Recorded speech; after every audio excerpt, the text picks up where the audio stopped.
நம்ம வீட்டில் அழகுக்காக நிறைய செடி வளர்ப்போம். ஆனால் ஆரோக்கியத்துக்காக இந்த 2 செடியை கொஞ்சம் ஸ்பேஸ்லேயே நம்ம வளர்த்திடலாம். ஒன்று கற்பூரவள்ளி, இன்னொன்று துளசி. குழந்தைங்க இருக்கிற வீட்டில் கண்டிப்பாக இந்த 2 செடியும் நம்ம வச்சுருந்தோம்னா ரொம்பவே நல்லது.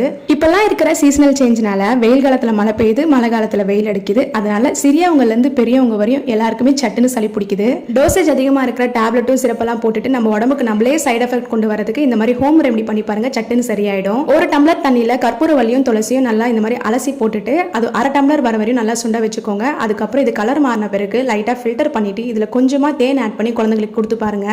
கோல்ட் அண்ட் காஃப்லேருந்து இன்ஸ்டன்ட் ரிலீஃப் கிடைக்கும். பெரியவங்கலேருந்து சிறியவங்க வரையும் எல்லாருமே குடிக்கலாம். வீடியோ பிடிச்சிருந்தா லைக் பண்ணி சேனலை சப்ஸ்கிரைப் பண்ணி வச்சுக்கோங்க. தேங்க்ஸ் ஃபார் வாட்சிங்.